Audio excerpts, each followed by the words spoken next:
Aujourd'hui, on a du plaisir puis on fait du gaming avec Steam et RetroArch.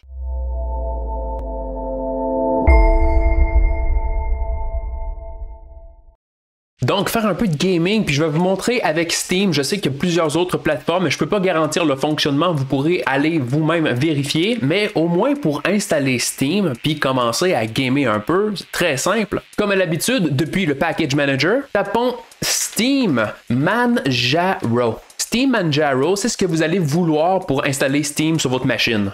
Alors on installe, aucune option, j'y vais par défaut, choose, c'est installé. Tapons Steam et ouais, Steam Runtime. Alors on se log dans ma petite librairie. Je peux maintenant installer mes titres, mais on voit que le bouton install est gris. Ah, mais il y en a qui c'est bleu. Ça, c'est parce que certains titres sont nativement jouables avec Linux et d'autres le sont pas. Ici, Left 4 Dead 1 n'est pas natif pour Linux. Left 4 Dead 2 l'est. Si vous voulez être sûr de la compatibilité, vous pouvez visiter protondb.com. Vous allez pouvoir trouver vos jeux pour savoir si ça fonctionne bien sur Linux. On voit que Left 4 Dead 1 et le 2 normalement fonctionnent bien, gold. Mais si je veux installer ces jeux-là, il manque une étape et ça va nécessiter d'aller dans les settings et dans Steam Play, vous devez activer le Steam Play Support et Steam Play. Et ça, Steam Play, ça permet sur une machine Linux de jouer à des jeux qui sont pas natifs. Fait que c'est super cool. Par défaut, vous devriez utiliser le Proton expérimental. Si certains titres ne fonctionnent pas bien, ne font juste pas se lancer, essayez une version de Proton peut-être un peu plus vieille et là, ça pourrait fonctionner. Alors, OK, Restart. Et si je reviens sur Left 4 Dead, on voit maintenant que je peux l'installer. Bon, ça fait que ça va installer un petit moment. Yes! Play. Look out!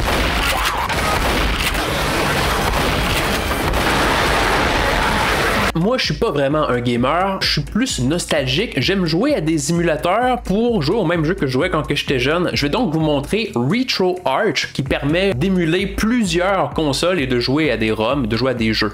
Je vous le rappelle, RetroArch, c'est un software qui contient plusieurs émulateurs, c'est-à-dire que dépendamment des consoles qu'on veut utiliser, on n'a pas besoin d'avoir plusieurs logiciels pour jouer à des jeux, c'est un seul qui gère plusieurs émulateurs. Eh bien, tapons RetroArch, Frontend for Emulators, Install. Ici, XMB Menu Assets, c'est des icônes pour le menu qu'elles sont absentes en général dans une installation par défaut. Et Ozone Menu Asset, qui est une interface graphique pour RetroArch, qui est le fun à utiliser.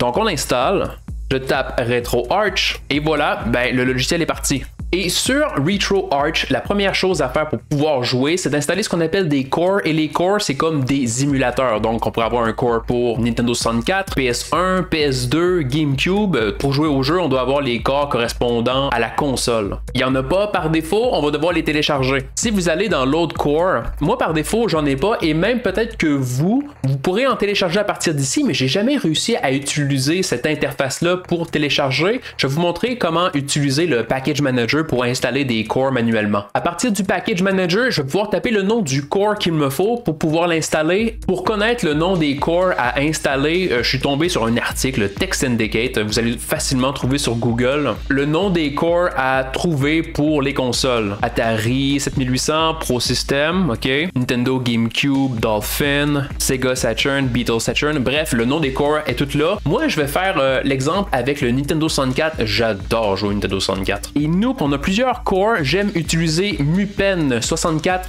plus Next. Alors ici, Mupen 64 plus Next. Ici, Libretro Mupen 64 plus Next. Choisissez celui qui a le Libretro devant pour que ça soit directement compatible. Alors install.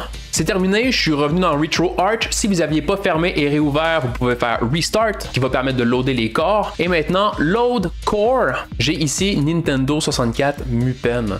En passant, si vous avez besoin d'aide avec RetroArch, sur le Arch Linux, ça c'est la distribution de Linux sur lequel Manjaro est basé, vous avez plein d'informations sur comment utiliser RetroArch, des solutions à plein de problèmes qui peuvent arriver souvent. Alors sélectionnez Nintendo 64 Mupen. On voit ici que mon core est sélectionné, puis on va le tester avec un jeu. J'ai ici le ROM de Ocarina of Time, bien sûr Zelda. Je vous dis pas aussi comment trouver des ROMs, ça je vous laisse vous débrouiller parce que je sais pas si je devrais dire ça, je sais pas, il me semble que c'est louche tout le temps télécharger des ROMs. Bref, je vais prendre le ROM et je vais le mettre à un endroit dans mon config pour RetroArch pour qu'il puisse le trouver. Dans un nouveau tab, Tony, CTRL H pour révéler les dossiers cachés. J'irai dans Coin Config, RetroArch et dans Système. Je retourne dans mes downloads, je vais aller chercher mon ROM, je vais le couper avec CTRL X et dans Système, Paste. Et de nouveau, dans RetroArch, je vais faire Load Content. Ici, quelle structure de dossier à scanner pour du contenu? .config RetroArch, oui. Et là, je vais sélectionner mon dossier Système. Je vois que j'ai Legend of Zelda. Let's go! Yeah! Oh oui! Donc voilà, ça fonctionne. Et là, si on veut naviguer, c'est déjà un peu plus dur parce qu'on n'a pas de contrôleur avec le keyboard. Entrée, c'est pour faire start, accepter, mais les flèches, ça marche pas super bien. Bref, là maintenant, je vais parler du contrôleur, comment brancher une manette pour l'utiliser dans vos jeux. Il faut aussi que je vous dise, encore sur le Arch Wiki, il y a une page pour installer n'importe quel type de gamepad, donc des contrôleurs, des manettes pour jouer à des jeux. Puis on a vraiment là de tout, le Steam Controller, Xbox 360, Logitech, PlayStation, tout le kit. Moi, j'utilise une manette de PlayStation 3 pour faire tout mon gaming. J'ai une console, puis j'utilise aussi pour jouer sur mon PC. Puis je sais pas si vous avez déjà utilisé une manette de PS3 sur Windows, mais en général, c'est comme pas facile. C'est un peu compliqué, il faut installer des softwares, puis il faut faire des pirouettes pour que ça fonctionne. Sur Linux, tout ce que vous avez à faire, vous avez votre fil que vous mettez dans votre ordinateur, vous branchez la manette ensuite, les petites lumières rouges scintillent, on appuie au centre, joueur 1, et voilà. Puis on a le joystick, ça se met directement à fonctionner. Tiens, une nouvelle partie qui s'appelle A.